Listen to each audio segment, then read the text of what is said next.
ये आकाशवाणी रायपुर है। छत्तीसगढ़ी समाचार बुलेटिन के संग नमित कुमार के जय जोहार। अब सुनाओ आज के प्रमुख समाचार। राज्य में समुदाय स्तर में कोविड सर्विलेंस के संघरा दूसर स्वास्थ्य समस्या के निराकरण बर स्वास्थ्य सुरक्षा अभियान चलाए जाही। केंद्रीय स्वास्थ्य मंत्रालय के उच्च स्तरीय दल हा मृत्यु दर ला रोके बर कोरोना संक्रमित मरीज के पहचान जल्दी करे और उखर त्वरित इलाज शुरू करे के निर्देश दे है। और बुनियादी साक्षरता में केंद्रित पढ़ना लिखना अभियान छत्तीसगढ़ में घलो संचालित करे जाही। एमा प्रदेश में ए बच्छर करीबन 2.5 लाख निरक्षर मन ला साक्षर बनाए के लक्ष्य राखे गे है।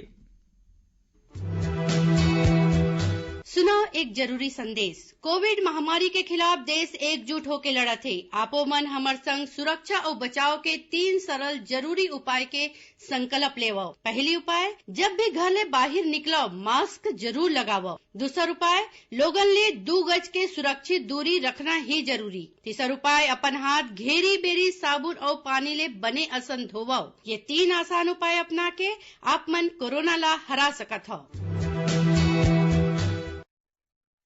अब समाचार विस्तार ले। राज्य में समुदाय स्तर में कोविड सर्विलेंस के संघरा दूसर स्वास्थ्य समस्या के निराकरण बर स्वास्थ्य सुरक्षा अभियान चलाए जाही। ये अभियान बच्छर के अंत तक हर हफ्ता चलाए जाही। सघन सामुदायिक सर्वे अभियान बर पहली ले गठित दल के माध्यम ले ये अभियान ला ग्रामीण और शहरी क्षेत्र में संचालित करे जाही। इस संबंध में स्वास्थ्य विभाग के अतिरिक्त मुख्य सचिव रेणु जी पिल्ले हा जम्मो कलेक्टर मन ला चिट्ठी लिख के निर्देशित करे है। चिट्ठी में कहे गए है कि ग्रामीण क्षेत्र और शहरी स्लम क्षेत्र में मितानिन मन के माध्यम ले बुधवार और गुरुवार के दिन अपन कार्य क्षेत्र के घर मन में कोरोना संक्रमण के लक्षण वाले मनखे के अलावा उल्टी और दस्त ले पीड़ित लोगन मन के घलो जानकारी ले जाए। उन्हें कोरोना संक्रमण ले बचाव बर स्वास्थ्य विभाग हा अपन विभाग के अधिकारी और कर्मचारी के अलावा दूसर विभाग के कर्मचारी मन ला घलो प्रशिक्षण देवत है।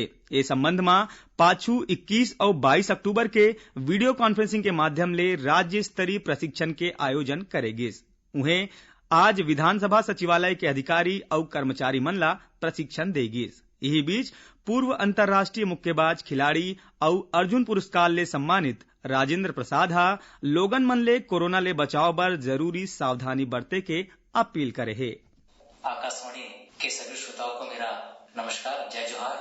जैसे आप सबकी जानकारी है, प्रधानमंत्री श्री नरेंद्र मोदी जी ने महामारी की संकट को रोकने के लिए पूरे देश की जनता को 3 चीजों को करने का आह्वान किया है। मेरा आप लोगों से निवेदन है कि 3 जो उपाय उन्होंने बताया है उनको अवश्य करें। सर्वप्रथम, अब जब भी घर से निकले तो मास्क अवश्य मुंह में लगाएं। दूसरा, जब भी भीड़ में निकले सामाजिक दूरी बना के रखें। तीसरा, जब भी आप किसी जरूरी काम से बाहर जाने के पश्चात घर पे आए तो अवश्य अच्छे से हाथ धोएं और लोगों को भी जागरूक करें। इस तीनों उपाय करने से आप खुद को भी बचा पाएंगे और देश की जनता को भी बचा पाएंगे। जब तक दवाई नहीं तब तक ढिलाई नहीं। धन्यवाद। केंद्रीय स्वास्थ्य मंत्रालय के उच्च स्तरीय दल हा मृत्यु दर ला रोके बर कोरोना संक्रमित मरीज के पहचान जल्दी करे और उखर त्वरित इलाज शुरू करे के निर्देश दे है। 3 सदस्यीय ए दल हा कोविड अस्पताल में ऑक्सीजन सप्लाई और बेड के संख्या बढ़ाए के घलो सलाह दे है। खबर है कि ए उच्च स्तरीय दल हा काली राजनांदगांव शहर के कोविड अस्पताल के संघरा दूसर उपलब्ध सुविधा के निरीक्षण घलो करिन। ए दल हा शहर के उदयांचल क्षेत्र में संचालित धर्मार्थ कोविड-19 केयर सेंटर के अवलोकन करिन। ए केंद्रीय दल हा पाछू 3 दिन ले छत्तीसगढ़ के प्रवास में है। एकर पहली ए दल हा 2 दिन ले रायपुर और दुर्ग में घलो कतकोन कोविड अस्पताल के निरीक्षण करिन। ए दल के प्रमुख केंद्रीय स्वास्थ्य मंत्रालय के संयुक्त सचिव ऋचा शर्मा है। मरवाही विधानसभा उपचुनाव बर उम्मीदवार मन हा अपन प्रचार अभियान तेज कर दे है। कतकोन दल के वरिष्ठ नेता अपन प्रत्याशी के पक्ष में कस्बा और गांव में जनसंपर्क करे के संगे संग सभा घलो लेवत है। यही कड़ी में आज कांग्रेस के प्रदेश अध्यक्ष मोहन मरकाम हा आज धनोरा, मनोरा, मरवाही और कुम्हारी में नुक्कड़ सभा लेके पार्टी प्रत्याशी के डॉक्टर के ध्रुव के पक्ष में प्रचार करिन। उन्हें भाजपा उम्मीदवार डॉक्टर गंभीर सिंह के पक्ष में विधानसभा नेता प्रतिपक्ष धर्मलाल कौशिका सभा लिन। संग में भाजपा के वरिष्ठ नेता नंद कुमार सायहा मरवाही और निमधा में चुनावी सभा ला संबोधित करिन। खबर है कि ए उपचुनाव में 80 बच्चर या एखर ले ज्यादा आयु के वरिष्ठ नागरिक, दिव्यांग और कोरोना संक्रमित मतदाता मन ला डाक मतपत्र ले मतदान के सुविधा दे गे हे। एकर बर डाक मतपत्र संग्रहण के काम काली ले शुरू हो गए हे, जौन हा काली 24 अक्टूबर तक चलही। छत्तीसगढ़ी समाचार बुलेटिन आप मन आकाशवाणी रायपुर ले सुनत हव। छत्तीसगढ़ के खबर ले है आपकी वास्ता और खबर के विश्वसनीयता ले है हमर वास्ता। आकाशवाणी समाचार रायपुर के प्रादेशिक समाचार बुलेटिन के संगे संग हमर समसामयिक कार्यक्रम आप रेडियो के संग अपन मोबाइल में घलो सुन सकत हो। आकाशवाणी समाचार फेसबुक, ट्विटर और यूट्यूब में घलो हावय। हमर फेसबुक पेज हरे Chhattisgarh news on AIR, Twitter handle CGAIR news और हमर यूट्यूब चैनल हरे छत्तीसगढ़ AIR न्यूज। तो अब रेडियो के संगे संग आपके मोबाइल के माध्यम ले हम आप तक पहुंचत हन। छत्तीसगढ़ के हर खबर पर सुनत रहो आकाशवाणी समाचार। अब आगू बाढ़बो बाँचे समाचार कोती। बुनियादी साक्षरता में केंद्रित पढ़ना लिखना अभियान छत्तीसगढ़ में घलो संचालित करे जाही। एमा प्रदेश में ए बच्छर करीबन 2.5 लाख निरक्षर मन ला साक्षर बनाए के लक्ष्य रखे गए हे। उन्हें अवैया 5 बच्छर में राज्य के 1/3 निरक्षर मन ला साक्षर बनाए जाही। इस संबंध में केंद्रीय शिक्षा मंत्रालय स्कूल साक्षरता विभाग के सचिव अनीता करवल के अध्यक्षता में परियोजना अनुमोदन बोर्ड के ऑनलाइन बैठका आयोजित करेगी। एमा प्रदेश के पढ़ना लिखना अभियान के वार्षिक कार्य योजना प्रस्तुत करेगी। ये अभियान में राज्य के आकांक्षी जिला, माओवाद प्रभावित जिला, राष्ट्रीय और राज्य के साक्षरता दर ले कम औसत वाले जिला ला प्राथमिकता दे जाही। संगे संग नवाचारी गतिविधि ला घलो प्रोत्साहित करे जाही। एमा प्रदेश के 15 बच्चर ले ज्यादा उम्र के निरक्षर मन ला बुनियादी साक्षरता प्रदान करे जाही। केंद्रीय माध्यमिक शिक्षा बोर्ड CBSE हा चेहरा पहचान प्रणाली शुरू करे हे, जेकर माध्यम ले 10वीं और 12वीं कक्षा के पढ़इया मन अपन डिजिटल शैक्षिक दस्तावेज डाउनलोड कर पाही। एक कंप्यूटर एप्लीकेशन में पहली ले सुरक्षित राखे गे डिजिटल इमेज ले चेहरा के मिलान हो पाही। ऐसने डाटाबेस में पहली ले सुरक्षित विद्यार्थी मन के इमेज के CBSE के प्रवेश पत्र में लगे फोटोग्राफ ले मिलान होही। फोटो के मिलान सही आए मा प्रमाण पत्र विद्यार्थी मन ला ईमेल कर दे जाही।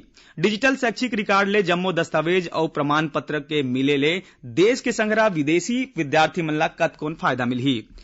राज्य महिला आयोग डहार ले महिला उत्पीड़न ले जुड़े मामला मन के तुरते सुनवाई करे जाथे।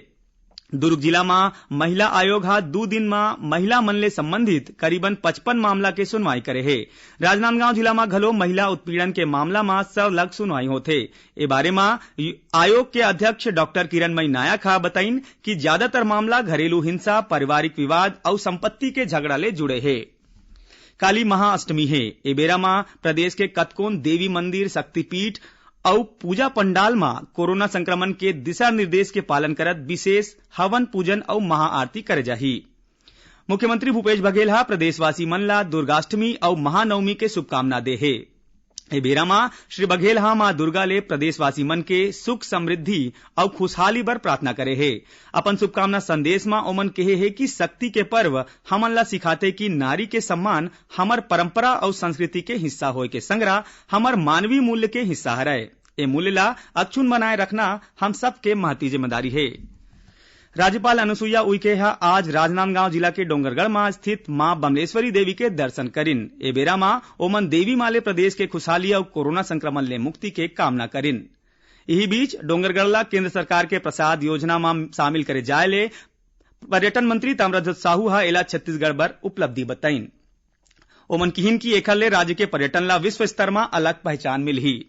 आखिर में प्रमुख समाचार एक गांव फिर। राज्य में समुदाय स्तर में कोविड सर्विलेंस के संगरा दूसर स्वास्थ्य समस्या के निराकरण बर स्वास्थ्य सुरक्षा अभियान चलाए जाही। केंद्रीय स्वास्थ्य मंत्रालय के उच्च स्तरीय दल हा मृत्यु दर ला रोके बर कोरोना संक्रमित मरीज के पहचान जल्दी करे और ओकर त्वरित इलाज शुरू करे के निर्देश दे हे। और बुनियादी साक्षरता में केंद्रित पढ़ना लिखना अभियान छत्तीसगढ़ में घलो संचालित करे जाही। एकरे संग छत्तीसगढ़ी समाचार बुलेटिन इहें सिरावत है। जय जोहार।